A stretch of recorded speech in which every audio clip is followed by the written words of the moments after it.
Bienvenidos sean todos ustedes a 1959. El día de hoy vamos a viajar hasta Zurich, ciudad en Suiza, precisamente para presenciar la partida disputada entre piezas blancas, no otro más que el mismísimo Robert James Fischer, contra piezas negras, el famosísimo Paul Keres. Para aquellos que no conozcan a Paul Keres, tengo que dar un poquito de contexto. En sus mejores años, el gran ajedrecista Alexander Alekhine comentó que para poder arrebatarle un punto en un torneo, tienen que derrotarlo 3 veces. La primera vez en la fase de la apertura, la segunda vez en la fase del medio juego y la tercera vez en el final. Si por ejemplo ibas muy bien en la apertura, pero fallabas en el medio juego, el punto era para Alekhine.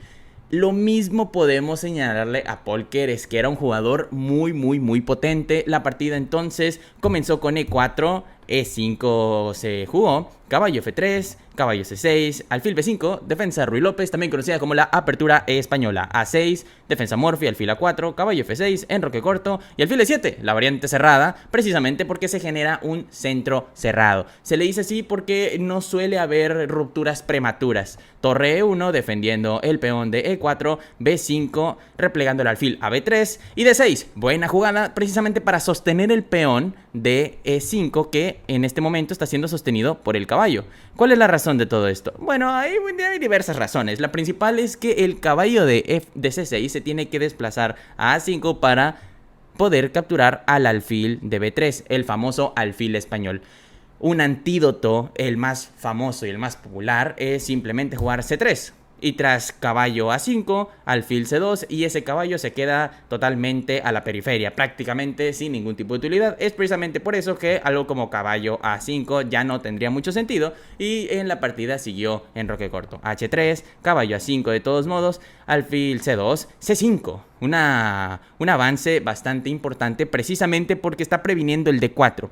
Muchos dicen, bueno, lo que pasa es que estoy defendiendo 2 veces con mi peón el punto de D4 y hago que no se pueda jugar esta ruptura. Y es aquí donde los jugadores iniciales, los jugadores debutantes, los principiantes comienzan a fracturar su juego porque dicen, no, pues es que está muy defendido esa ruptura, no se puede.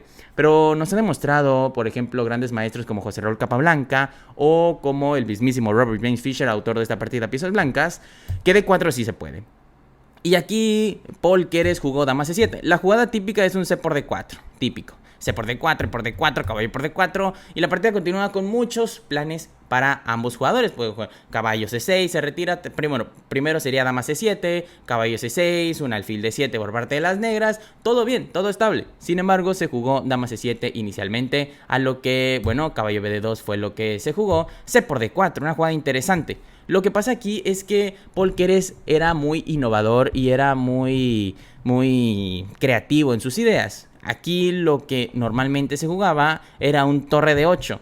Lo que pasa es que se empezó a visualizar que tenía pocos beneficios para las negras. Precisamente por eso C por D4, C por D4, alfil B7, fianquetando el alfil corriendo por la gran diagonal. Caballo F1, buena jugada. Lo que pasa aquí es que el caballo en F1 se retira para desplazarse a E3 o a G3, dependiendo de cómo se vaya desarrollando el juego. G3 se considera una partida, una posición un poquito más rocosa, mientras que caballo E3 se considera un poquito más filoso y muchísimo más activo, de mejor pronóstico para las blancas. Torre a C8, alfil D3, caballo C6. Bueno, aquí con alfil D3 lo que hace es precisamente evitar que se retire a caballo D7. ¿Por qué? Porque simplemente D5 y aquí la posición prácticamente no tiene sentido para las negras. Está toda tapada, está toda rocosa. Pero no fue lo que se jugó. Caballo C6, alfil, caballo E3, torre FE8.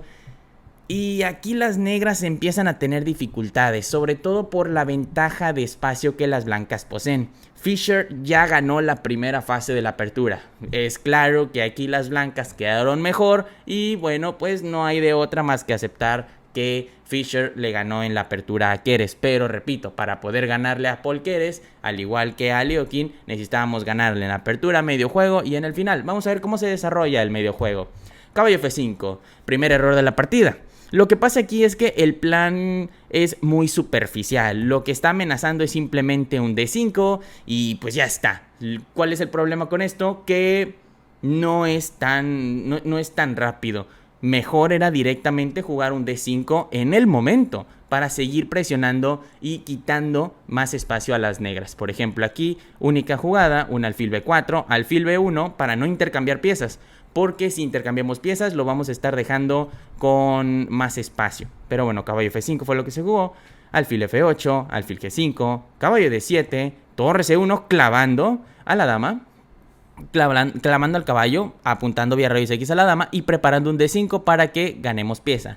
Dama B8, buena jugada para liberar a aquella pieza clavada que se encuentra en C6. Alfil B1, caballo por D4, caballo 3 por D4 y torre por C1, sin considerar la continuación de las blancas. Polkeres directamente juega torre por C1 prácticamente sin pensar en las consecuencias, y analizando bien en las notas de Fischer comentaba que estaba tocando el reloj de una manera tan sólida que bueno, simplemente siguió alfil por C1. ¿Cuál es el detalle? Que si se juega dama por C1, esto sería un error porque simplemente E por D4 y estamos soltando el peón. No podemos recapturarlo con el caballo porque simplemente G6 y la partida se encuentra muy igualada. Por eso, bueno, tras torre por C1, alfil por C1, y si por ejemplo E por D4, entonces recapturamos, pero antes de eso realizamos una jugada intermedia. ¿Puedes encontrar la jugada?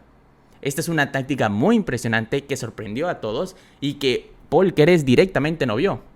La jugada fue caballo H6, una jugada, una táctica típica de Fischer. A Fischer le encantaba llevar los caballos a H6 tipo un sacrificio y tiene mucho sentido. Este tipo de jugada siempre tenía un truco bajo la manga y Fischer era muy bueno en encontrarlas. Tras G por H6, dama G4 jaque, rey H8 y dama por D7. Este es el detalle. Estamos regalando el caballo, pero porque tras el jaque hay piezas sueltas. Este tipo de tácticas siempre ustedes las tienen que visualizar en sus partidas, pero al preguntarse, ¿mi oponente tiene alguna pieza suelta? Bueno, G por H6, dama G4 jaque, rey H8, dama por D7, recobrando la pieza y el peón de las negras extra. Bueno, el peón extra de las negras en realidad no está reportando ninguna ventaja adicional, ninguna utilidad de por medio. Alfil de 5, buena jugada. Observen que es un sacrificio y de hecho esto es una maniobra muy energética. Sin duda sorprendió a Fischer tanto que en su libro lo marcó con doble signo de interrogación. Perdón, de admiración. Brillante la jugada.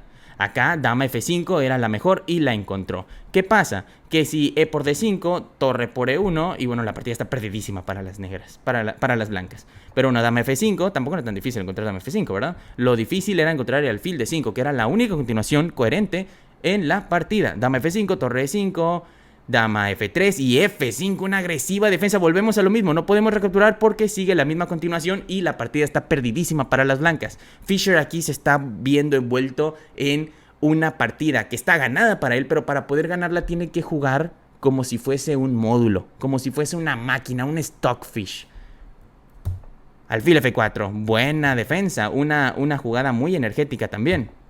Torre 8, dama H5 activándose, alfil por E4 y directamente F3. Claramente no piensan en recapturar porque esto sería una pésima jugada, pero F3 sí lo es. A ver, ¿si podemos capturar con alfil? Sí podemos, pero repito, es mejor F3 para darle más contrajuego a las blancas. Observen que no pueden recapturar aquí porque torre por E8 y no pueden recapturar con la dama precisamente porque se encuentra dama en H5 cuidando dicha torre. Alfil C6, torre C1, buena jugada. De nuevo, siempre atacando, siempre buscando algún tipo de contrajuego. Alfil D7, alfil por H6, una de elección difícil. Aquí Fischer lo pensó mucho y en sus notas dice que la alternativa que él tenía era alfil por F5. ¿Cuál era mejor? Alfil por F6 era mejor. Bueno, torre 6 fue lo que continuó, alfil por F8, dama por F8, dama H4, de nuevo, siempre amenazando. ¿Qué es lo que está amenazando? Piezas sueltas. Fischer era muy bueno en ver la posición y lo primero que se preguntaba era, bueno, ¿qué pieza no está siendo defendida? Y la respuesta a esa pregunta era el objetivo de ataque que siempre iba a realizar. Dama F6, dama por F6, torre por F6 y rey F2, perdiendo un tiempo vital que permite a las negras precipitar su rey hacia el centro. El blanco va hacia el centro, pero también el negro, que era un poquito mejor, un torre C7, de nuevo, siguiendo ganando tiempos, pero rey F2, rey G7, torre C7, ahora sí, torre F7 defendiendo, rey E2, F4, torre A7 atacando pieza. en A6 que está suelta, no hay de otra más que rey F6, soltando ese peón, torre por A6, torre E7 jaque, rey F2 y alfil E6. Fischer lo marca como una buena jugada en su libro de mis 60 partidas memorables. Sin embargo, esto es un error. Y la realidad es que en sus notas tal cual escribe, sacrificando un segundo peón para contraatacar la columna C. Honestamente, esto no tiene mucha relevancia. A lo mejor y estaban teniendo unos ligeros problemas de tiempo, pero ya en la revisión esto no se tuvo que haber pasado por alto. Torre por D6, sacrifica peón, rey E5, torre C6, alfil D5, torre H6, torre C7, amenazando torre C1. Y la entrada con la torre de C7 es prácticamente inevitable. Torre H5 jaque. Cuando estamos en estas posiciones siempre hay que dar jaques. Siempre. Rey D6, torre H6 jaque, rey E5, rey H5 jaque, rey D6, rey F5, torre F5, torre C1, alfil D3, torre D1, rey E2, torre G1, rey F2, torre D1, rey E2, torre G1, torre G5. Y a ver, si ven, están repitiendo mucho las posiciones, pero están siendo posiciones dobles. Aquí, si se hubiese jugado nuevamente, la continuación de rey F2 hubiese sido tablas por triple repetición. Por eso simplemente torre G5, nuevamente evitando las tablas por triple repetición que ya existían en aquellas épocas. Alfil por A2. Esta es una buena jugada. Le ponemos un signo de interrogación como una jugada dudosa, pero la realidad es que es una muy buena jugada. El detalle es que fue criticada por muchos. Todo el mundo se esperaba simplemente un H6, pero Polkeres jugó alfil por A2 siendo un poquito más precipitados. Hay que ser honestos, porque alfil por B5 y se crea peón pasado en la columna B. Va a ser decisivo. Torre B1, rey D3, H6. Recuerden que no pueden capturar como tal porque simplemente rey por D4. Y sí, el peón se retira, pero también el peón de D4 de las negras. Entonces, por eso prefieren H6, torre H5, torre por B2, rey por D4, torre por G2 y torre por H6 jaque. Aquí está pasando algo bien grande. Esta posición me interesa que la reconozcamos muy bien porque está pasando algo muy grande y si no nos estamos dando cuenta de lo que está pasando, nos estamos perdiendo de algo bien importante. Número 1, las blancas de ninguna manera pueden capturar, pueden intercambiar alfiles. ¿Por qué? Porque el final con dos peones de más que tienen en la columna F y en H no son suficientes para poder ganar. Por definición son tablas teóricas. Entonces, bueno, Fischer jugaba para ganar. Precisamente por eso no puede intercambiar alfiles, porque si los intercambia, tablas teóricas. Ese es el primer punto. Y el segundo punto, con igual importancia, es que el blanco tampoco puede cambiar torres. ¿Por qué? Porque el rey negro está en el sector está más cerca del sector del flanco de rey. ¿Por qué me interesa eso? Porque hacia allá se dirigen los peones. Por eso les decimos que los peones son muy fáciles de saber a dónde van. O van derecho o van para la diagonal. La dama, ¿a dónde está mandando la dama? ¿A dónde está mandando el alfil? Pero los peones no, porque o van derecho o van hacia los lados, ¿de acuerdo? En diagonal. Entonces no se pueden permitir eso porque si intercambian torres, incluso en el final, con esos peones adicionales, todavía termina por ser tablas y tablas teóricas. Entonces, rey E7, Fischer se está viendo envuelto en una posición muy delicada. Al rey E4, torre G5, alfil E6, al no poder intercambiar piezas, no tiene otra más que intentar seguir progresando y sacar agua de las rocas. Alfil F7, alfil C8, torre G6, torre H7, rey F8, alfil G4, torre G7, torre H6, torre G6, torre por G6. No que no podía. Bueno, el detalle es que ahora sí, porque torre G6 fue un error y de hecho es el error de la partida.